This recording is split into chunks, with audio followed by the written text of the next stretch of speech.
Elle s'intègre à travers différentes choses. D'abord, bon, le soutien à la manifestation elle-même, mais aussi le travail qui est fait évidemment avec la mission locale et avec ce qui est maintenant un service commun pour l'emploi et l'insertion.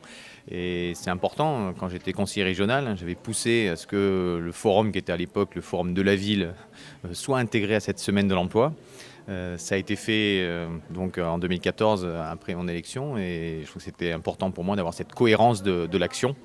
Et maintenant, évidemment, que c'est porté par la métropole, porté évidemment toujours aussi fortement par Pôle emploi. Il y a ce travail en fait, de coordination qui est majeur.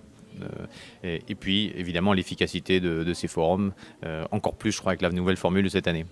Nous avons cherché à avoir une logique cohérente, donc nous avons transféré l'ensemble des services économiques de la ville à la métropole et je n'ai plus d'adjoint au développement économique. Ça c'est parce que effectivement les schémas précédents où il y avait une sorte de concurrence de fait, quand on nomme des gens, des équipes différentes, elles travaillent, elles ont toujours envie de faire le mieux possible mais sur leur ligne, donc il fallait fusionner cela.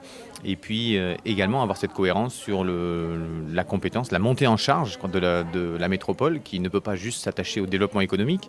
Le développement économique, c'est pour l'emploi et l'insertion. Donc nous portons cette vision d'avoir une vue globale et donc cette montée en charge de la métropole sur l'emploi et l'insertion. C'est pour ça que là aussi les personnels de la ville de Grenoble ont été transférés à la métropole et maintenant sont donc depuis la métropole, travaillent toujours pour la ville, mais depuis cette cohérence de métropole qui j'espère s'élargira dans les années à venir.